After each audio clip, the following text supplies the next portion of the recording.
आज की कहानी का शीर्षक है नकारात्मक विचार कैसे दूर करें। एक खुशहाल जीवन के लिए व्यक्ति को सकारात्मक होना चाहिए।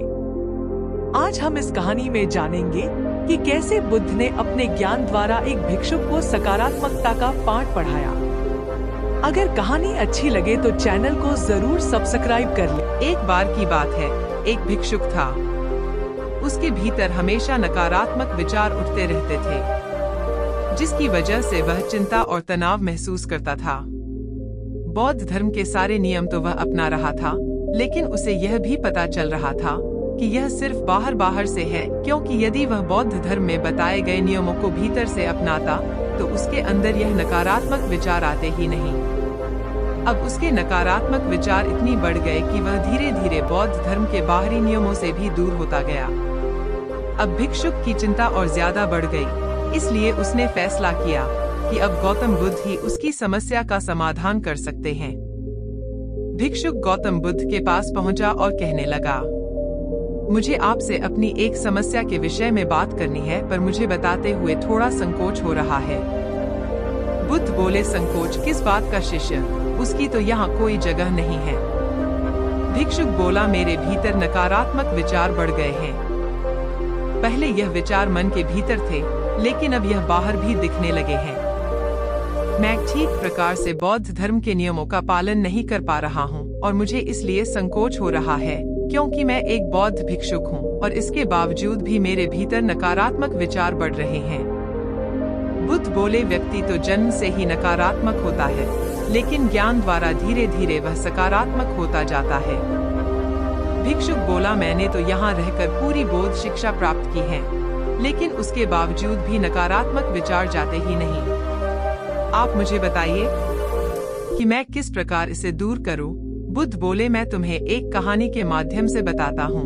एक बार एक व्यक्ति जंगल से जा रहा था। जंगल बड़ा सुनसान था।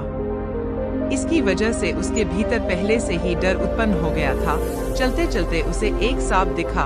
वह घबराकर भागने लगा। वह 2 कदम ही भाग पाया कि उसका पैर एक पत्थर से टकराया और वह गिर गया। वह बुरी तरीके से घायल हो चुका था। उसके पास साहस नहीं था कि वह उठ सके। उसको लगा अब तो वह मरने ही वाला है। कुछ देर रुककर जब उसने पीछे की तरफ देखा तो सांप के आकार की एक लकड़ी थी। लकड़ी को देखते ही उसकी जान में जान आई। वह सोचने लगा, मैं कितना बड़ा मूर्ख हूँ। इस लकड़ी को सांप समझ रहा था। पल भर में ही उस व्यक्ति का डर छूमंतर हो गया और इस तरह कहानी समाप्त हो गई।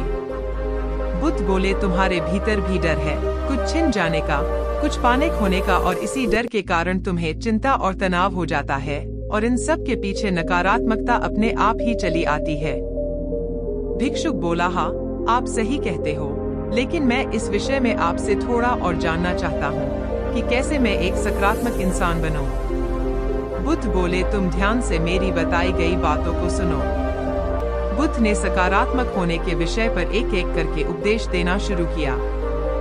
हमेशा जागरूक रहो, हमेशा वास्तविक जीवन में जीने की कोशिश करो और किसी भी घटना से तुम्हारे भीतर क्या प्रतिक्रिया होती है उस पर विशेष ध्यान दो। धीरे धीरे इससे तुम्हारी जागरूक होने की शक्ति बढ़ेगी। दूसरों को माफ करना सीखो। यदि किसी से गलती हो जाए तो उसे माफ करना सीखो। ऐसा करने से तुम्हारे भीतर चिंता और तनाव कम होता जाएगा। दूसरों के साथ साथ खुद को भी माफ करना सीखो। ऐसा करने से तुम्हारे भीतर आत्मग्लानि कम होती जाएंगी। नकारात्मकता का कारण खोजो। दुनिया में कोई भी चीज बिना कारण के नहीं होती। तुम्हारी नकारात्मकता का असली कारण क्या है, उसे खोजने का प्रयास करो। जड़ तक जाओ ताकि तुम देख सको कि तुम क्यों नकारात्मक हो रहे हो। खोजते खोजते समझ जाओगे। आभार व्यक्त करो। जीवन के प्रति हमेशा अपना आभार व्यक्त करो। देखो कि जीवन ने तुम्हें क्या क्या सकारात्मक दिया है। यह सोचो कि तुम कितने सौभाग्यशाली हो कि तुम्हें बुद्धत्व को जानने का मौका मिल रहा है। बुद्ध की यह बात सुनकर भिक्षुक ने उनके आगे हाथ जोड़ लिए। भिक्षुक बोला, बुद्ध आपके इस ज्ञान से मेरी नकारात्मकता दूर होती जा रही है। अब मैं जान गया हूँ कि नकारात्मकता मेरे भीतर है तो सकारात्मक भी मेरे भीतर ही होंगी। नकारात्मकता बिना किसी प्रयास के मिल जाती है, लेकिन सकारात्मक के लिए मनुष्य को हमेशा खोज करनी पड़ती है। ऐसा कहकर भिक्षुक ने बुद्ध को धन्यवाद किया। इस कहानी से हमें यह शिक्षा मिलती है कि नकारात्मक विचारों से हम हमेशा तनाव में ही रहेंगे। इसलिए हमें अपना नजरिया बदलना होगा और अपने जीवन में सकारात्मक चीजों को महत्व देना होगा। छोटी छोटी सकारात्मक चीजों में अपना समय बिताकर हम खुद को खुश रख सकते हैं। उम्मीद करते हैं आपको हमारी गौतम बुद्ध की शिक्षाप्रद कहानी